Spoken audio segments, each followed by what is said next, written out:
आज पूरे भारत में एक खुशी का माहौल है। हर घर में तिल गुड़ की मिठास है, आसमान में रंग बिरंगी पतंगों का जमावड़ा है और लोगों के चेहरों पर खुशी की चमक है। जी हाँ, आज मकर संक्रांति का पावन पर्व है। ये सिर्फ एक त्योहार नहीं है, बल्कि प्रकृति के साथ हमारे गहरे रिश्ते की कहानी है। आज हम जानेंगे कि क्यों ये दिन इतना खास है और कैसे ये हमारे जीवन में नई रोशनी लेकर आता है। मकर संक्रांति हर साल 14 जनवरी को मनाई जाती है और इसके पीछे एक बहुत ही दिलचस्प वैज्ञानिक कारण है। इस दिन सूर्य देव धनु राशि को छोड़कर मकर राशि में प्रवेश करते हैं। खगोल विज्ञान की भाषा में कहें तो ये वो समय है जब सूर्य की उत्तरायण यात्रा शुरू होती है। मतलब अब से दिन बड़े होने लगेंगे और रातें छोटी। ये बदलाव सिर्फ प्रकृति में नहीं, बल्कि हमारे मन और शरीर में भी नई ऊर्जा भरता है। सर्दी की ठंडक धीरे धीरे कम होने लगती है और गर्मी की तरफ कदम बढ़ने लगते हैं। यही कारण है कि हमारे पूर्वजों ने इस दिन को इतना महत्वपूर्ण माना है। धार्मिक दृष्टि से देखें तो मकर संक्रांति का महत्व और भी गहरा है। शास्त्रों में कहा गया है कि इस दिन गंगा स्नान करना अत्यंत पुण्यकारी होता है।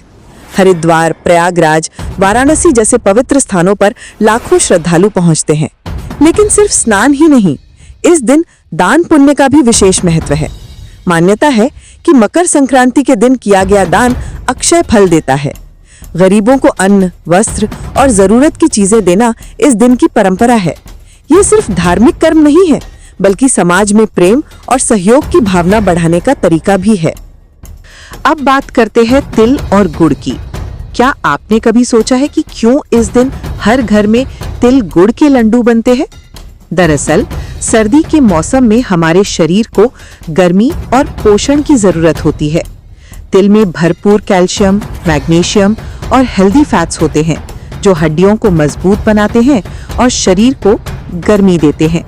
गुड़ में आयरन और एंटीऑक्सीडेंट्स होते हैं, जो खून बढ़ाते हैं और इम्यूनिटी बूस्ट करते हैं। यानी हमारे पूर्वजों ने सिर्फ परंपरा नहीं, बल्कि विज्ञान के आधार पर यह रीति बनाई थी।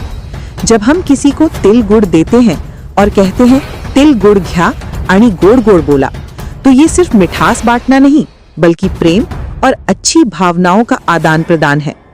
भारत की सबसे खूबसूरत बात यह है कि एक ही त्योहार अलग अलग जगह अलग अलग रूप में मनाया जाता है, लेकिन भावना एक ही रहती है। उत्तर प्रदेश और बिहार में इसे खिचड़ी के नाम से जाना जाता है। इस दिन खिचड़ी खाना और दान करना शुभ माना जाता है। पंजाब और हरियाणा में यही त्योहार लोहड़ी के रूप में मनाया जाता है, जहां आग जलाकर उसके चारों ओर नाचना गाना होता है। तमिलनाडु में पोंगल का त्योहार होता है, जहां नई फसल का जश्न मनाया जाता है। असम में भोगाली बिहू मनाते हैं, जहां पारंपरिक खेल और दावतों का आयोजन होता है। गुजरात और राजस्थान में तो ये पतंगबाजी का त्योहार है, जहां आसमान रंग बिरंगी पतंगों से भर जाता है। ये विविधता ही भारत की असली ताकत है। अलग अलग भाषाएं, अलग अलग परंपराएं, लेकिन एक ही भावना, प्रकृति के प्रति आभार, नई शुरुआत की खुशी और आपस में प्रेम बांटने की चाह। किसान इस दिन अपनी नई फसल के लिए धन्यवाद देते हैं। शहरी लोग अपने रिश्तेदारों से मिलते हैं, बच्चे पतंग उड़ाने का मजा लेते हैं। हर कोई अपने अपने तरीके से इस खुशी में शामिल होता है। लेकिन मकर संक्रांति का सबसे गहरा संदेश ये है कि जैसे सूर्य अंधकार से प्रकाश की तरफ बढ़ता है, वैसे ही हमें भी अपने जीवन में नकारात्मकता को छोड़कर सकारात्मकता की तरफ बढ़ना चाहिए। जैसे सूर्य हर दिन नियमित रूप से उगता है, वैसे ही हमें भी अपने काम में मेहनत और निरंतरता दिखानी चाहिए। और जैसे सूर्य की रोशनी सबके लिए एक समान होती है, वैसे ही हमें भी सभी के साथ प्रेम और एकता की भावना रखनी चाहिए। ये त्योहार हमें सिखाता है कि कठिन समय के बाद अच्छा समय जरूर आता है, बस हमें धैर्य और विश्वास रखना होता है। आज जब पूरी दुनिया में तनाव और बंटवारे की बातें हो रही हैं, तब मकर संक्रांति जैसे त्योहार हमें याद दिलाते हैं कि खुशी बांटने से बढ़ती है, प्रेम देने से बढ़ता है और एकता में ही हमारी असली शक्ति है। तो आइए इस मकर संक्रांति पर हम सब मिलकर संकल्प लें कि हम अपने जीवन में सूर्य की तरह निरंतर आगे बढ़ेंगे, दूसरों के जीवन में रोशनी लाएंगे और इस खूबसूरत त्योहार की भावना को हमेशा अपने दिल में रखेंगे।